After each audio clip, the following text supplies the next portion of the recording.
W.J.R.G. Yes, we are Connecticut's number one gospel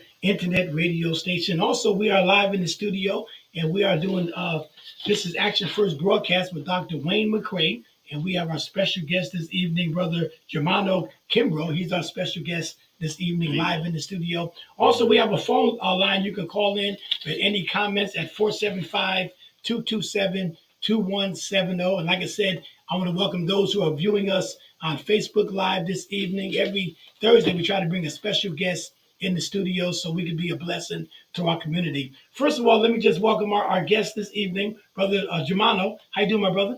I need you to talk to that microphone. Good evening, and thank you. Get close to that microphone. Good evening, and thank you, Wayne and Jerry. All right. Thank you for having me. All right, and also we have Dr. Wayne in the studio. Yes, How you sir. doing, brother? All right, man. Doing all right, man. All God right. is good. You know, we have a lot to talk about this evening, so I like to get started because it's a blessing to have someone that can bless the community with knowledge, and that's what we need. And the Bible does says our people are destroyed from a lack of knowledge, so we try to share knowledge with our people. First of all, reading your bio, man, you have a Bachelor of Science in Human Services from Springfield College. So how do you feel? You know, you went to school, you graduated. You know, you have your bachelor's degree. You know, tell me what you've been doing. You know, to try to be a blessing to the people.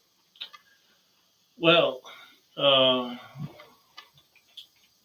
think there are two tracks in my existence.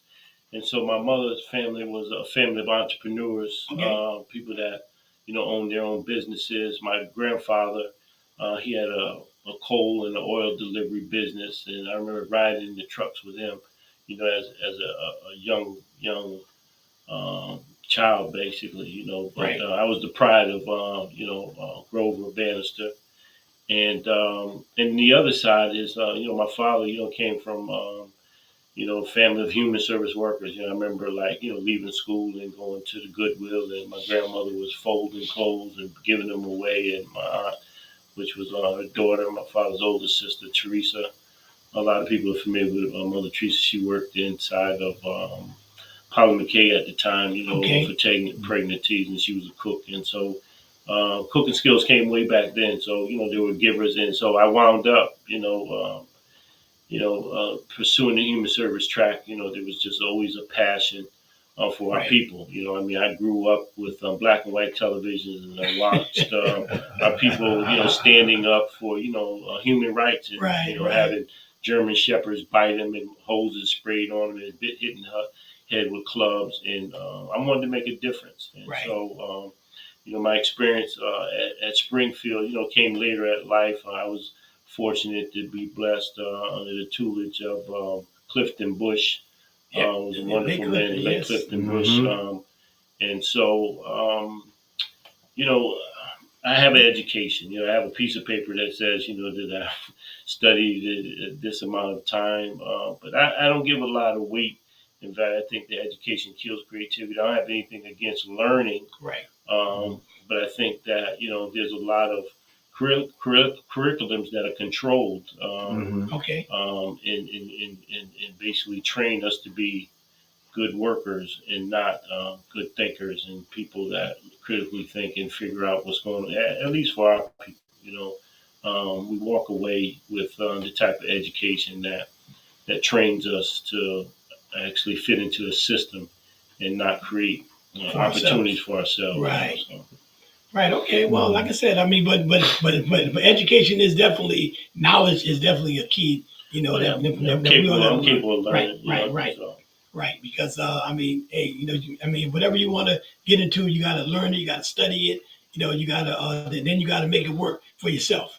Right. So faith without works is dead. Right. You got to have both. That's it. But also now you're also a coordinator and trainer of the life skills and financial literacy program for youth called Manage Your Future. Let's talk about that. Manage Your Future. Well, Manage Your Future was a program of Community Action Agency under Amos Smith, Okay. who was also a program officer at the Community Foundation that, I've worked closely to develop the Male Involvement Network, which was a fatherhood program to help young fathers meet the emotional, social, and financial responsibilities for the children.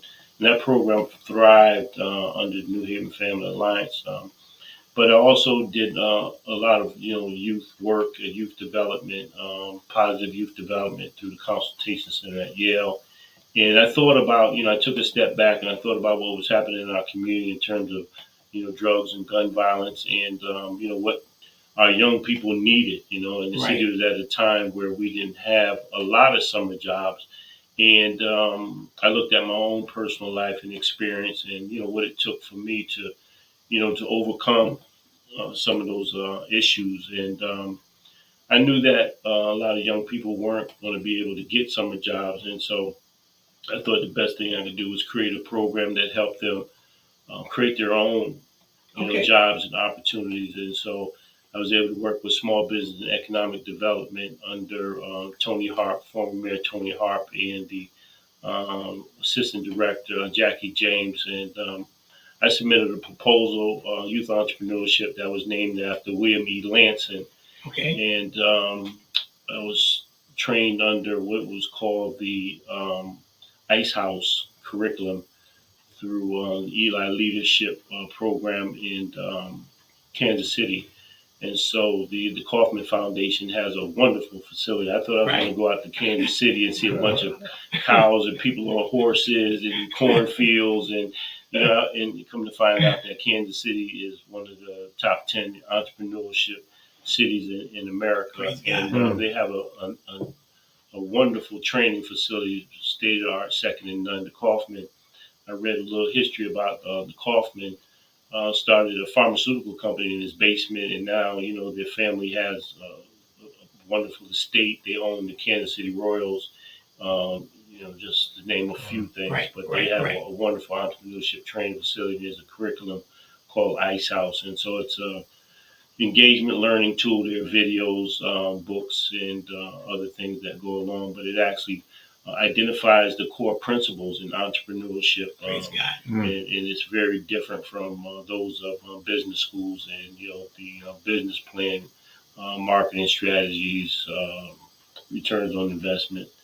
But it's more about the kind of ingrained things that we kind of overlook, things that we get trained to overlook, where we already have the ability within us to solve the problems There and you how to go. monetize That's good. them. So There you go. Now, my other question. Now, you're speaking about yourself. So I guess you're from. You was raised in New Haven, right? born and raised in New Born and Haven. I'm a raised- native of New Haven. Native of New Haven. Proud native, yeah. And same here. I wasn't born here, but I was here all my life. Great New Haven Hospital is no Oh, okay. longer exists. There you go. Now, tell me what kept you on the right road? Because I mean, coming up in New Haven, we had our little rough days as well. Growing up as youth. What kept you on the right road? To make you the person you are today, the man that you became. Well, Or you I become. don't know what it kept me on the right road is the proper term to coin me. Actually, what turned me around, Okay. and so, I definitely, made some bad decisions, and as a result, spent time incarcerated. Okay. All right. And but I looked at my situation and decided that I was going to turn it around for one, but make the most of it and use the time to help other people from making the mistakes that I made. And so that was another reason that I created the youth program. Again, there's no substitution for the love and protection of a father. and that was kind of the fuel and the motivation for the fatherhood program, and to teach fathers, that the emotional and social supports are equally as valuable, if Okay. not more than the financial responsibility. Not only to convince them, but to convince the courts where they would just stop locking fathers up who were behind in child support. Right. And Right. so, It's but picking today up. I Yes. do enjoy a full pardon. I mean, I don't really talk about it that much, but I've given back enough, into the community where the state board of pardon, issued me a full and absolute pardon. But it's interesting, because although I had a really rough start, and had to overcome a lot.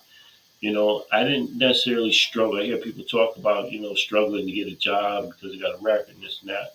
And I don't know, it was part of it was a blessing. I mean, I cut here in the barber shop with the late Reverend Nash, where I was baptized and saved. And Praise he had God. a Praise number God. of businesses. It's interesting because he actually worked for my family as a kid. And so to leave prison and have an opportunity, to cut here in his barber shop, and to be able to influence, other people to, or that they can actually overcome. So I guess the point is that you can make mistakes and fall off, but you Right. don't have to let that define you in that. It didn't Exactly. stop me from getting a There you job go. and doing some other work. And so, um, and it became tougher, with with a degree in education and experience, Mm. when I began to apply for other jobs, after I got the pardon. So, it was quite interesting, so. Okay. I just wanted to interject 1 second, because, you're touching on some good things because right now our nation is in a recovery state. Okay. And there's people that have been to their rock bottom and, through the struggles because it's not easy to stand against the opposition. But Yeah. when we stand and, for years, I've also myself, been through the system and, want to make that difference. And so a lot of times people's hearts and their minds are in the right place to restore the community. And so right now, our nation is in a recovery state. And so it's people that has been through things that can really Right. help in this time where our nation can really recover because we got to take the right compassion. A lot of people don't have the right compassion. And one of the things in some of the systems, they look at people as statistics and stats. You got to look at people individually and their person, Right. in this time. And so that's one of the things that I think that because we are in a recovery state and people that have, went through some things and are in recovery, that will be able to help our nation Okay. in this time because Okay. that's what it's going to take. That's Right. what it's going to take, the right compassion. Right. I want to talk about the black fathers as well because we have a lot to talk about in a short period of time because I don't want to hold Amen. our special guests all night, but I want to say it's very powerful. This is Action First broadcast on W.J.R.G radio, and also we are streaming live on Facebook. So I want to welcome those who happen to join us, and we have our special guest Germano Kimbrough. He's our special guest this evening. Now, another question I want to ask: how you guys feel about our youth today, and what can we do as fathers, uncles, to try to help some of the problems that they're having growing up? I'll start with you, bro. Be there, be there, be there. Okay. And again, I'll say this to my dying days: there's no substitute for the love and protection of a father, and Right. that's from personal and professional experience. And so, I lost my father. There was an interruption between around the age of 9. He was incarcerated. During the political movement of the Black Panther Party, and you know, it it sent me for a loop, and so Right. and so there's no really direct way to understand or explain, just your presence, and there's something that a child, intuitively knows, when Right. their father is there and available, for them, and that they can go to them, for anything. And you don't take money, you don't take a fancy car, you don't have to buy them fancy sneakers. You just that child needs to know that they're there. Right. And so, just in terms of today's youth, I heard something. George Fraser, who's a motivational speaker and a financial analyst that Howard Hill brought into the state. And, he was talking about the baby boomers. This is the first time in history, of our people where we're going to produce a generation of children that won't perform or achieve as much as we did. And so we need to turn that around. We don't need to be looking at no child tax credits and Right. Right. more money That's and good. more jobs, or running fathers into child support courts and using children as tools and weapons, against each other. But co-parenting is critical, and being able to come together for the benefit and outcome of the children or child is what's really important. And so there are a lot of things that I think compound the issues of what happens with our youth. Um, I mean, I'm not a big fan of our educational system. I think it kills the creativity that Okay. we already have in us as a people when we came over here. I'm not saying that there's not intellectuals in that people um, don't achieve through the educational system or acquire. I just think that a lot of times it's used the wrong way, Right. And we look at, we look at our economy today.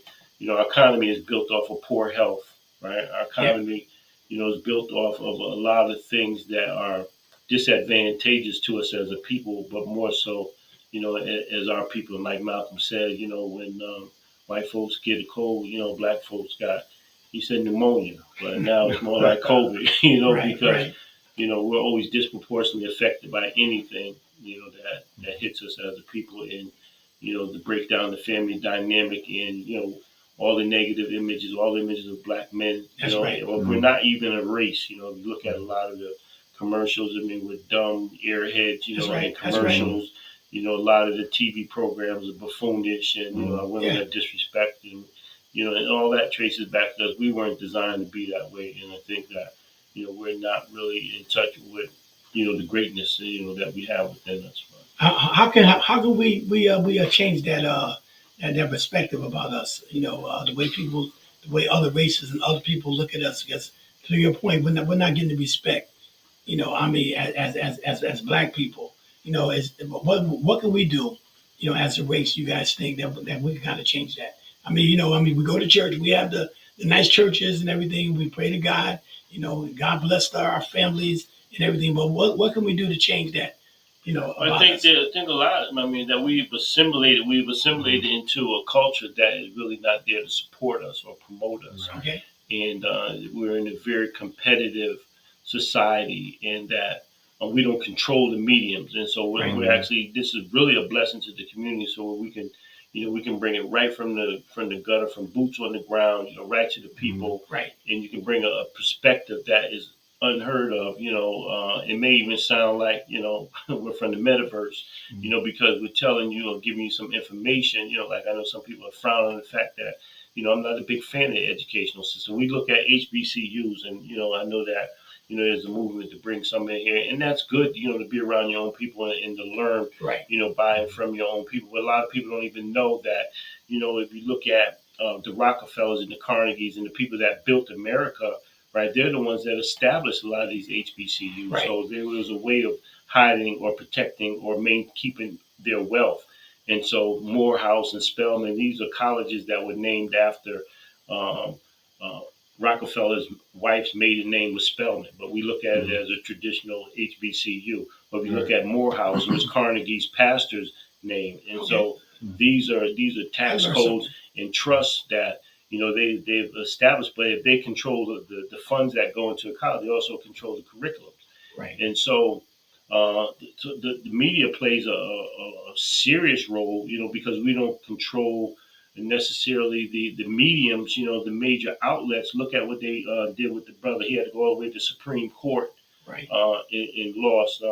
His name escaped my mind. Yeah. I can. Not Arsenio Hall, but there was a brother, that he had won the case. It was around the cable distribution. We look at what they did to Bill Cosby, Yeah. not to condone, abuse or women.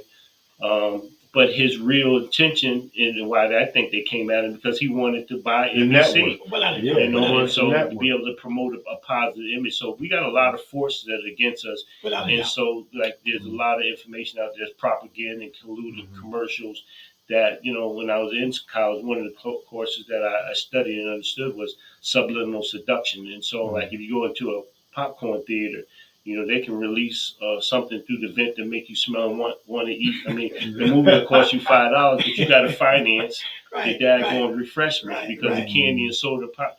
But, you know, and they send images across the screen that are naturalized, don't see, but actually can control, you know, our emotions and thoughts and, you know, Right. so No, there's a lot, you are talking right. there's a lot going on against us. And I know it might sound No. strange or weird, but media is a serious Right. resource Right. of power and how we're being manipulated and controlled. Right. You know. And they started that from day one. I mean, with us, go all the way back to slavery, right? And then look at like Brother Malcolm X that you brought up earlier. You know, even like him, they assassinated him because he was going for human rights.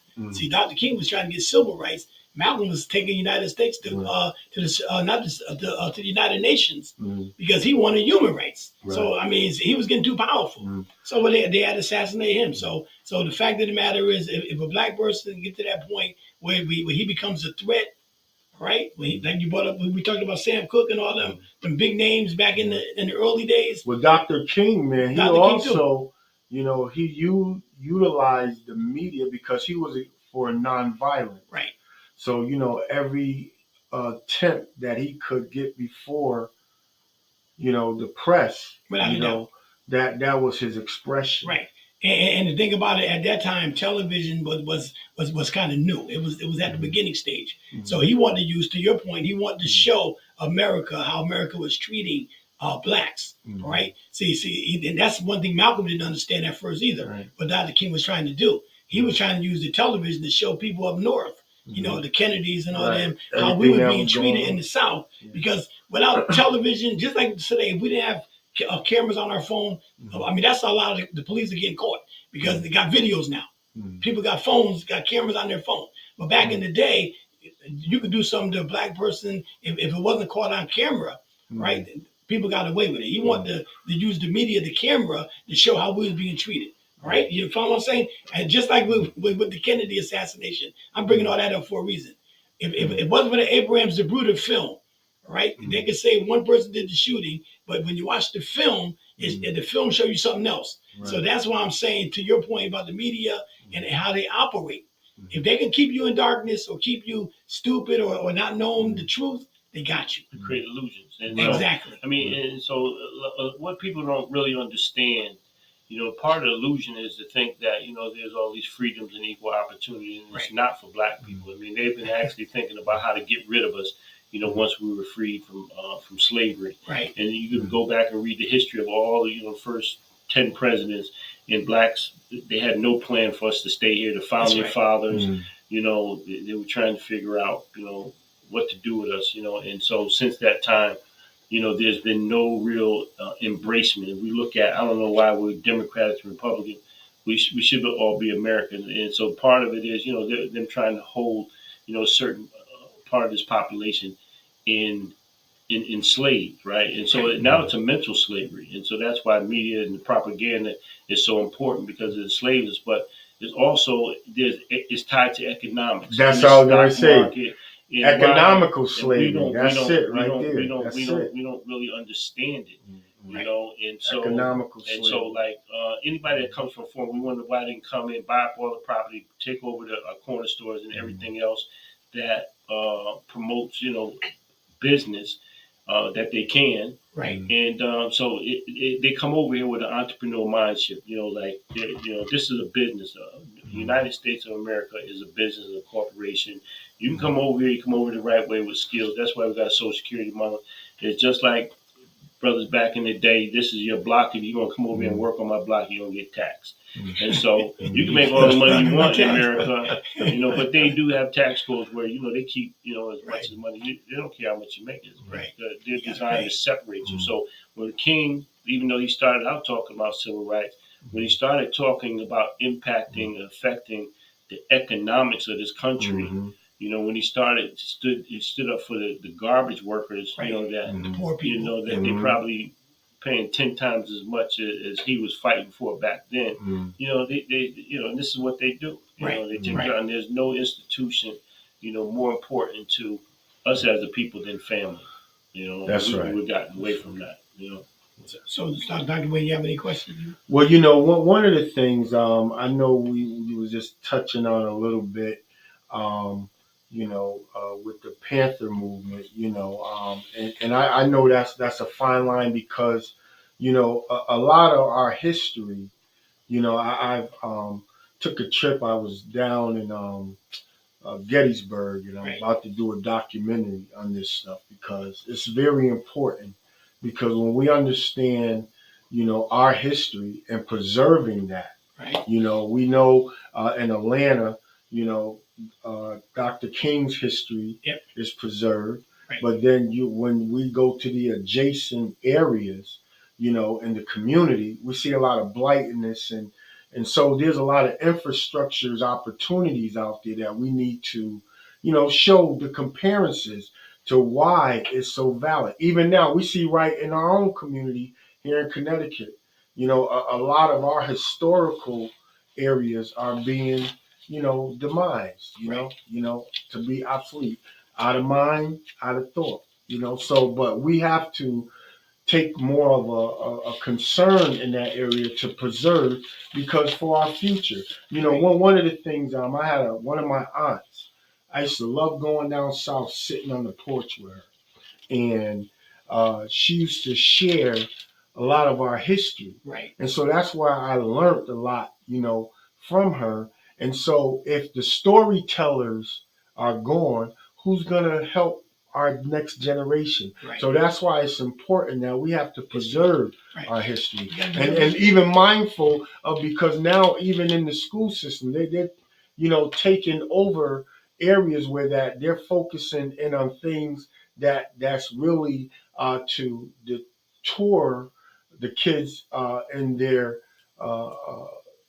gender ism, but it's things that we need to hold fast that for our kids, in history that they know, because a lot of our people built this country. Oh, without a doubt. Yeah. And then get a lot of credit for a lot of stuff. Everything was always taken from us. Right. Right. The credit, but there is areas that we have to make that known, Right. and it should be our first priority in these times because like I said, when I was in Gettysburg, man, it's a small town, but that town is really preserved. It's really preserved. You're not wrong. You're not wrong. And I guess the thought that comes to mind is that they know you're not wrong either. Mhm. Right. And so to preserve that and to do the things that you're talking about are important and necessary. But at the end of the day, we don't necessarily have the resources. And if they do produce the resources, what are the last ones that are going to benefit? There weren't people that were beating the doors down trying to get into the country where we were being hung Mhm. and enslaved Mhm. and shot down and incarcerated. It wasn't until that we had to stand up and fight. Right. And they still didn't give us what it was. Very few of us are able to reap the benefits of the struggle, right? And they'll bring in people that look like us on the outside, but they don't ascribe to the struggle, right? And so it's an economic struggle. We're not able to. We had to fight to go to school. We had to go all the way to the Supreme Court to have a decision to have equal access. To the education and opportunities that other countries didn't. And then they come down over here and look at us. We had to sit and have National Guards escort our children, saying churches bombed and they still get burned, and we hear very little about, those struggles and how they connect to, where we're at today or where we're not, right? And so it comes down to poverty and the lack of access, to resources. We don't control the life giving and taking resources. And so, one of the things that came out of George Frazier's speech, he said it would take us 228 years, right, to catch up to the wealth right, that we've lost over the years. It took us 228 years, and this is nobody else was. We're actually 228 years behind Without a doubt. the wealth of other people in this country, that were coming over here and giving land and money and tools and no interest loans, and communities and neighborhoods that bring in returns. And then it only takes Hispanics 89 years. And so why is it that we were here, all this time? And this is not about, black and white, Hispanic. It's about right and wrong. Right. And so why would it take us 200? And you think this isn't by design? And so it's almost like a permanent underclass being created economically to be able to preserve and to have anything in this country. I think, quite frankly, black people in this country, descendants of slaves, should have a reservation, and not to say that we have the same right or opportunity to land as the Native Americans do, because we don't even talk about the Native Americans. We just talk about the slave labor that built this country, but we don't talk about the natives that were massacred. I mean, we don't even know the whole story about, how many blacks were in this country at this time. Some came over here, freely as indentured service. I mean, we only hear their story. Columbus sailed the sea in 1490, sailed the blue in 1492. But we don't really know what happened. The only thing we know is that we don't see many Native Americans, that they've been wiped out, or the ones that are here do have land reservations. There's nothing here for black people for their contribution that they made to America. And so it's like, why do we deserve it? Or we elected Obama is sufficient enough? So if we don't own a piece of the land, we don't own a piece of the earth, we really have no stake in it. And so the devastation, it continues throughout Africa and all around the world. We see what's going on in Ukraine. You can't turn on the news, but they don't tell you, that they put the blacks in the back of the line, and we wouldn't even let them have the access to the resources, or how many of them are actually dying in Ukraine, how they're being treated and mistreated. And not just there, it's around the world. It's why that we're at the bottom of the list of everything that's disadvantageous to a human being. This is not by coincidence, not because we're dumb, not because we're lazy as a people.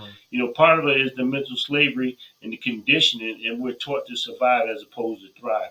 We're taught to, to hate on our brothers. Every time I see something like a Will Smith, and not to say that I justify what he done, but to get on this bandwagon, and to side with him losing all this money, or, what other brothers and sisters might be saying or not saying about, Sierra and Russell Wilson.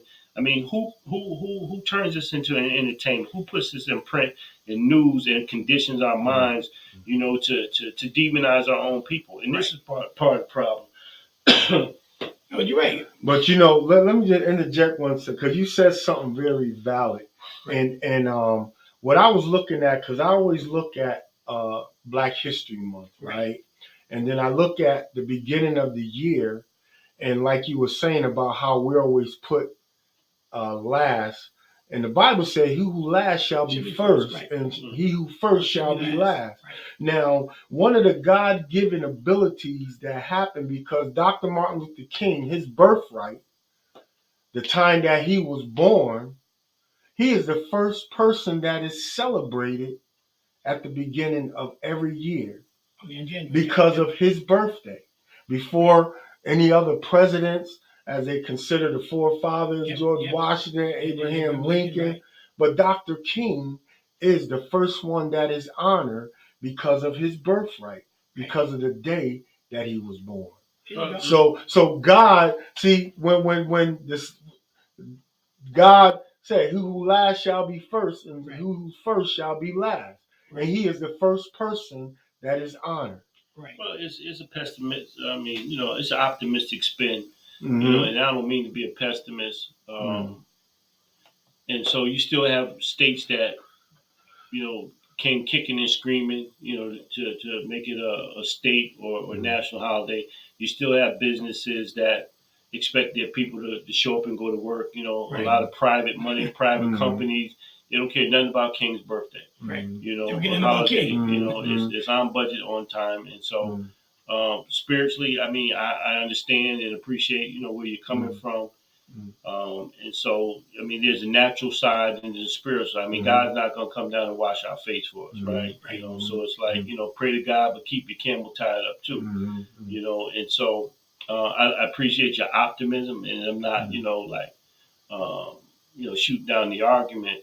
I'm just looking at the realities of America, and a lot of the illusions and the propaganda, you know, that they shoot at us, and they didn't do it because they really thought that he was a great person, and they killed him. they believe in nonviolence, But and the thing about it, even like Stevie Wonder and his wife Coretta Scott King, they had to fight, man, just to get a holiday for Dr. King.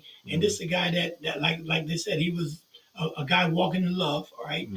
Just trying to get what the government said belonged to us. He had to, they had to get a civil rights bill just for us, all right? And then on top of that, they assassinated the guy. And they still want to live right, even right now today. Right. They assassinated him. So I mean, they should give him something.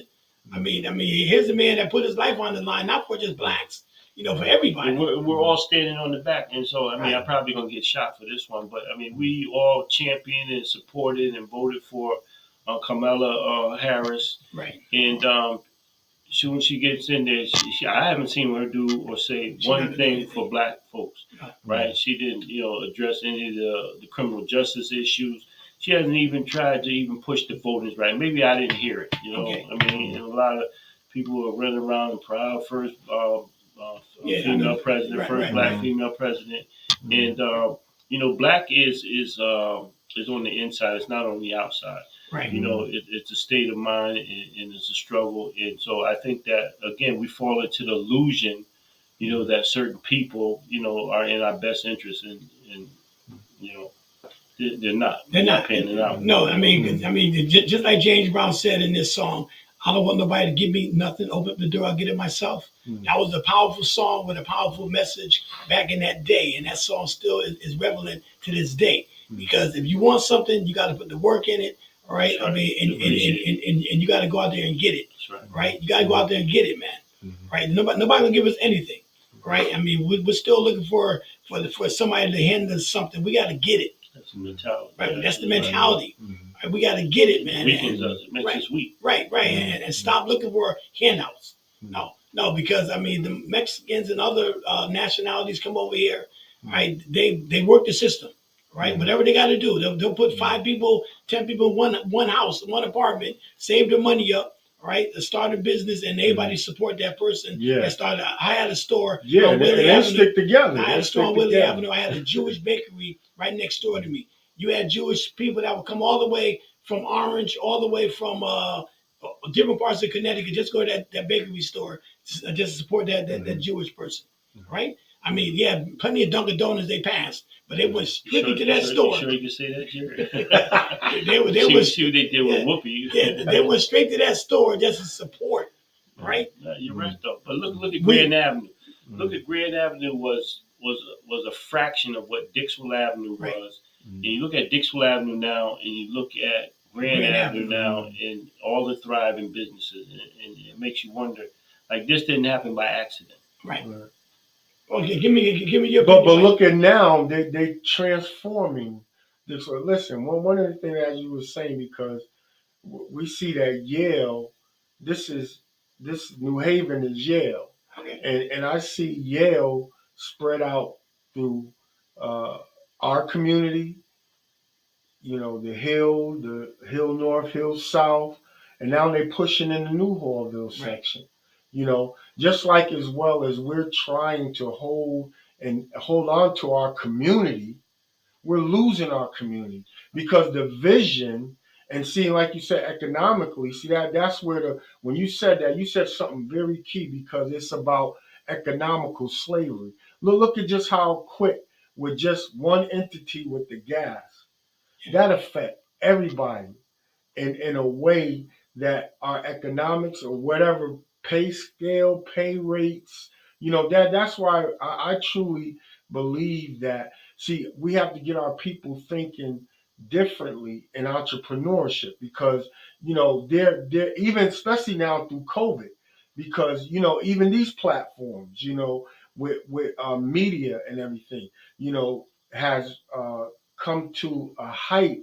And then you even have employers that instead of sending their people into a building, they rather keep them home and let them work remotely, and they save a whole lot of overhead. Right. So so we're in a different time of economics and understanding how to do business. I'd like to go back to the handout part because Section 8 certificates, low income public housing. Our people are just so like I hate to use the word desperate for housing, right, in the city of New Haven, that we think that it's the best thing since sliced bread, right? And we have people that have generation, low income public housing. It means that you're poor, Right. and that that's the only way that you qualify for low income public housing or Section 8, and it's a type of slavery, home ownership, right? And so one of the pathways to create wealth is through home ownership. There you go. Because it changes your tax bracket, your tax code, what you can keep and hold on to and write off for one. It costs less to mortgage a house than it does to rent an apartment if you're working. That's right. Right? And moreover, you want multifamily, right? So you want at least two families so that if you have to rent to somebody and help them out, it helps you cover the mortgage and give you an opportunity to build wealth, right? As the property value increases, right? Right. But if you looked around the city and you've seen how many available properties there are for people that, when I grew up, you can go to high school, go to work in one of the factories and make enough money, right, to buy a home and take care of wife and family, right? Right.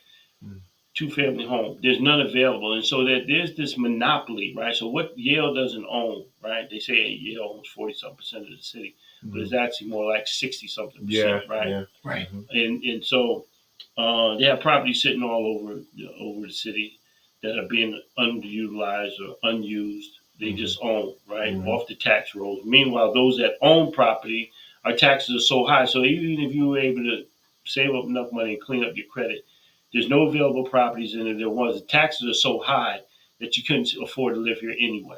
Right. Right.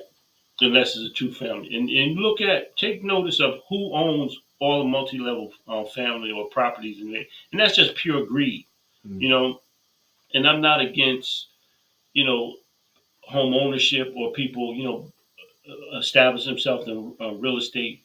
But I am, I have some feelings about people just being greedy and just going around and just gobbling up. And this is part of the contribution to the violence in New Haven. There's no opportunities, even for working people, right? Hard working people with decent salaries to acquire property. It's like the natives are being pushed out. I mean, Right. I've been looking around and can't find, not only can I not find a house in New Haven,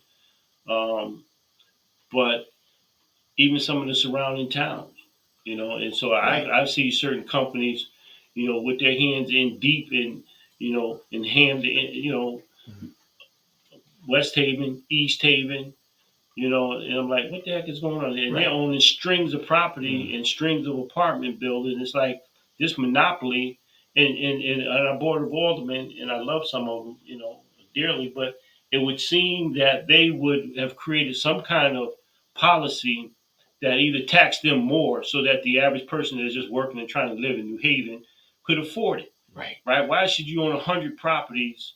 You're preventing and blocking wealth for other people, that may want to live and work and play in New Haven, that born and raised here. They don't have an opportunity, and you got more than enough opportunity. Right. Right. Even also on that, we see what's going on in New York. There's a lot of people coming to Connecticut because state of, investors, the New York people, and so yeah. all of that, needs to be, shaped in policy. And so we have policymakers in the city of New Haven that basically I don't know, they don't do anything. Right. And so I don't want to demonize or talk bad about anybody, but that's probably one of the reasons that they didn't want me on the board of aldermen. I ran for alderman one time, but I was coming in to shake things up, There you go. and to come in with a different perspective. How do you allow a guy from Canton, Connecticut, come in to be the president of the land trust again, owning the land, so and then become the mayor, right, in a city that he knows nothing about Right. because he went to the university, out of touch with the people. Right. I mean, he may want to come in with good intentions, but I haven't seen it. Well, I'm just like you, brother. I feel the same way. Like, but Dr. Wayne, in order for us to get respect, we got to start respecting ourselves as well. Well, Right. on that note, I think that for years, and I always commend Mayor Tony Hart for her effort, Yes. because when she came into office, she took on a lot of burden from the previous administration. Right. And then when she got it all cleaned up, she didn't really have the chance to operate in her the seeds that she planted. Right. And in her, leadership. So let me ask because you a she question. cleaned up. What happened with that though? Because I mean, me and Mayor Tony Hart was, matter of fact, But one thing I'll give Elliker credit for, because I don't think anyone have any experience to deal with the pandemic. Okay. And when the pandemic hit, I know Mayor Hart probably was like a sign of relief that she didn't have to deal. She capable of hand. I know she'd been capable of facilitating the administration. Well, we got but then I can give him credit for that. But I mean, it's there. All of that was through trial and error. And in our city, that's not necessarily true. I mean, because I worked as a FEMA crisis counselor.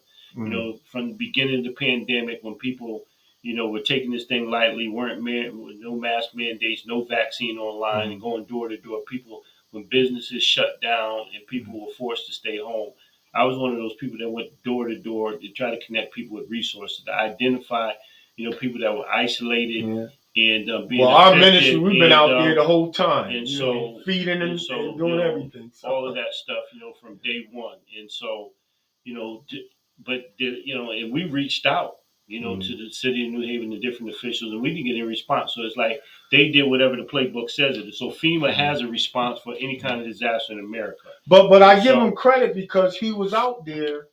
Knocking on them doors too. He was out there. He was out there. He was out there. And I mean, I was out there with them. There's nothing being done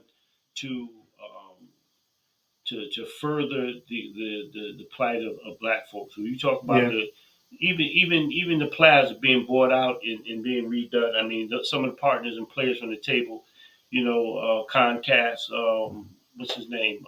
Good brother, but I mean, he's again not New Haven. They don't want to empower, the natives of New Haven and give them the opportunities, to buy up all that real estate. You think it's going to empower any black community or black people? That, like I said, that's so. Is there home ownership? You know what I'm saying? So these are the things that are orchestrated, behind the scenes, and people become puppets, right? And so again, we're not intended to thrive here. I'm not in my lifespan. I've watched demise. I watched Winchester Avenue, Newhall Street, Shelton Avenue, Dixwell Avenue, Legion Avenue, Congress Avenue, Washington Avenue, Howard Avenue, Kimberly Avenue be devastated, and our people being pushed out. You walk through the Hill now, which used to be a predominantly black Hispanic neighborhood, and you see everybody from every other country that been dismantled. And let's talk about that for a minute. I know the time is moving, but let's talk about. I knew it was going to be because because back in this is good. We're going to have you back on, that's for sure. Back in the 60s and the 70s, black businesses were thriving. Yeah. And the reason for that, like I said before, because at that time, blacks couldn't go to a lot of other establishments, so they had to buy black-owned product, right? Once we was able to go to the Home Depot, the other stores, right, other restaurants. Just take the Elks Club, for example, on Dixwell. Back in the 60s, 70s, that was booming. You know why? Because that's the only place blacks can go have their wedding receptions, other places. Now they can go to other establishments in North Haven, East Haven, other places. They don't need the Elks Club anymore, right? Back in the day with the clubs, you had the Soundtrack, the Monterey, you had other black clubs, the Cotton Club on Dixwell Avenue, right? Why? Because blacks couldn't go downtown to the white clubs, but they had to go to their own clubs. Once we was able to go to the Blue Angel, other clubs back in the 70s, We didn't need them clubs no more. Mm. Then so it's a process. So over the years, they started closing up because, like even like take the Apollo Theater back in New York. Back in the '60s, when James Brown was there, the Motown Review would come to the Apollo Theater. I mean, blacks had no other place to go. They couldn't go to the clubs downtown in New York. So over the years, it's a process. Well, I think that is definitely a huge part of it. Okay. One of the other things I think that happened is that all the manufacturing. So if you look at the It's politics, true too, right? you know, in the politics and Good how point, good big point. business played, you know, because we watch a number of the factories Good that closed point, down. good So then point, we good had point. an opportunity to thrive, you know, in working jobs with good pay and support the businesses. Great And so point, when they great shut point. a lot of the businesses There you go. and the manufacturing down and shipped them, you know, to the sweat factories, you know, and everywhere else, you know, you call on the phone, you can't even get English speaking person on the That's phone. a great point, But brother. the other thing is that it created a mentality, a dependency mentality, and so it was also around the welfare time where you had to have not have a man in the house, you know, devastated the family structure, Mm. you know, and create a dependency mindset, right? And so it moved us away from being creative of events to being victims of events. It moved us away from manufacturing and creating products to being consumers. And so that's one of the biggest problems that we have right now. We're a consumer. If you gave the average person $100 million and won the lottery and asked them what they would do with it, you know, they would automatically talk about being a consumer. They would talk about, you know, getting a financial planner, getting a tax consultant and a lawyer, and to figure out how I'm going to keep the majority of this money, right? Right. Well, the majority of people that have money, they're not spending their own money. Yeah, but The interest. Well, that's a and whole investment, financial yeah. literacy. Yeah, You know, that's the brother brought up a good point. Mhm. Back in the day, and even in that case, back in the day when these black businesses were thriving, they did have manufacturing jobs. They had Mhm. jobs in New Haven. You had Winchester, Armstrong. You had a lot of factories, Holmes right? Mhm. That blacks were working at, so they was able to support the black businesses because they had jobs, they had money, they had money in their pocket, Mhm. right? The Pratt Whitneys and other well, manufacturers you know, that hired blacks. even just in addition to that, Jerry, you know, was that you know my aunt had a restaurant, Right. right, Okay. right there on Dixwell Avenue. Okay. But I watched her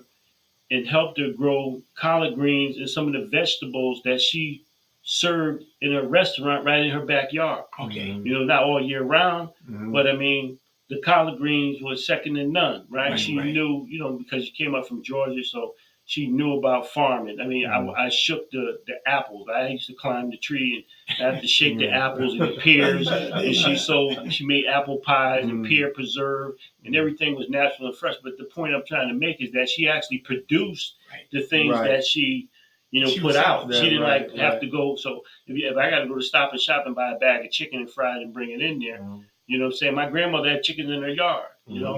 Okay. It wasn't until I got years ago that I made the connection between the chickens in the yard and the dinner we ate. But we produced our own food, Yeah, right? yeah. And so that's one of the things in the mindset. We're in a time of convenience, Right. and so like, and we don't know that these convenience stores that are owned by people that are not like. There's no nutritional value. You know, our health is really our wealth. That's true. Right? That's true. And so if you look at the economy and it being built off of poor health, you know, it should tell you something. I mean, Yale is expanding. I don't know if you know that Yale Hospital just bought about, you know, Without a doubt, yes. 3/4 of the hospitals around the state. You know, you can go to Yale in any all four corners of the state. Mhm. Right? Hartford Health is another one. And there's a Right. while all these pharmacies popping up. We got Rite Aid, Walgreens, CVS popping up everywhere. We're on this poor health driven society and economy, And I'm glad you went connected. there. It's connected to the food. You know how It our is. food The is being, GMOs. The how GMOs. our and food is stuff being that's- produced, and again, it comes back that we don't produce everything. Our soil, water, air, and food is all contaminated. Cows Yep. don't even drink grass, Yeah, and that's that's what true. produces the protein that we need in milk Right. and the meat and Right. stuff like that. The fish is farm raised, and so this is why we probably got the highest rate of high blood pressure, diabetes. You know, you was talking about that gene in the chromosome that and so there's a lot that's still out there that we have no. And then come back to the education and how our education is being utilized. I was driving Uber and I talked to a lot of the Yale students and researchers, and they just do a part of the research. They don't know what the whole completed project looks like, so they may take a B positive and figure out what it does and doesn't do, and then that completes their assignment and they're part of the research. So they take the education. We don't know how it's being utilized in the big scheme of things, but I just know that our health is getting poorer and poorer, and our life expectancy is getting shorter and on shorter. that note, I'm glad you said that because two things. Now there was I have a cousin. I got to put a plug in for him, Joe Davis, over at Pitts Chapel. Love him, good guy. He's a farmer. Right at exit 15. Okay. He has a farm out there. He raised cattle, everything. The churches can go out there and buy their beef, but do like you said about supporting each other. Right. And see, that's where we got to get the people mindset. And he got enough land out there. What I was trying to do to bring the church community together, because we need a garden. And seeing where that, it would diffuse. We know what we're planning and know what we're getting. Okay. So that's something that, but like you said, we have to support each other. Yeah. And so, I've been, trying to put some things together to bring the kids out there for that experience, being on the farm and stuff. But right in our backyard, right in our backyard, we have this access. Yeah. We have this access and we don't utilize it. And see, and the thing is, and all his animals, he go to the big E and stuff like that. See, they don't know that he used to have a lot of horses and stuff like that too. But he's a wise man, and see, especially the time that we are now, he is valuable to our community. But we don't utilize. See, that's how we can strengthen the community. It comes to consuming and not producing. Okay. It's about 7 o'clock, man. Yeah, I know, man. I know it's gonna be epic. I just like to say in closing, because you made a point about the country being in recovery, or at least for Black folks, and that we have a lot of problems, and so I agree that those are closest to the problem are definitely closer to the solution, and so we need to figure out a way of how to recruiting our brothers and sisters into situations and not standing with the status quo and say, oh, because he's been in trouble or he's been on drugs or or she did this, that, and the other, that we take a stand against them rather than figuring out how to support them. All right. Well, this is Action First broadcast on W.J.R.G radio, and I want to thank those who are viewing us on Facebook Live, right, streaming live with us.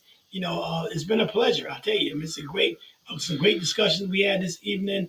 I learned a lot from you myself, my brother. All right. I mean, hey, I learned some stuff. He showed me a lot. And when we have Germano Kimbrough, he's our special guest this evening. I want to thank also Dr. Wayne McCray. And I want you guys to keep doing what you're doing, man. We got to keep our people educated. Amen. We got to keep them educated, man, because that's the key. That's what it's right. about. And another thing I tell folks try to make the right choices too.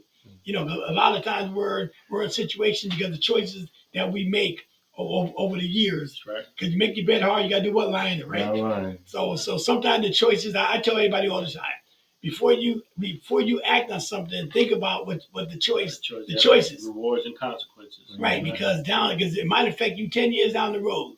It's going to come back to bite you in the behind. So try to make the right choice. Try to think about and have an ear to listen to that. If someone trying to tell you something, listen. All right, don't act like you know everything. Listen, be a wise. Like I said, you want to be wise, hang around wise people. Amen. Right? Hang around wise folks. Don't hang around somebody that will give you some advice. I mean, and consider the source too. I'm telling you guys for a reason. All right, because I didn't get to be who I am, but I consider the source. Right. If you brought me some information, all right, I mean, and I got to weigh it out, but I got to consider where it came from first. All right, I got to consider where it came from. And I got to say to myself, I'm going to act on it. What did this person do? Misinformation. Right. Mm-hmm. What did this person do? Let me check out your track record first before I start going along with this. You know what I'm saying? These are words of advice I tell folks all the time. Right? Make the right choices. Right? Hang around wise people and make sure when somebody give information before you run with it, make sure that the information is relevant and you can run with it. Don't just run with information. All right. All right, you guys, Dr. Wayne. Well, listen, in our closing, only thing I want to say is that I want to thank y'all for taking action first today, because, I mean, it was really epic. There you go. I tell you, man. So Only thing else, man, to say is Action. action Action first. first. Can y'all say that with me? Action first. Action first. first. All right, God bless. All So right. we got some more great gospel music coming your way, brother. It's a pleasure.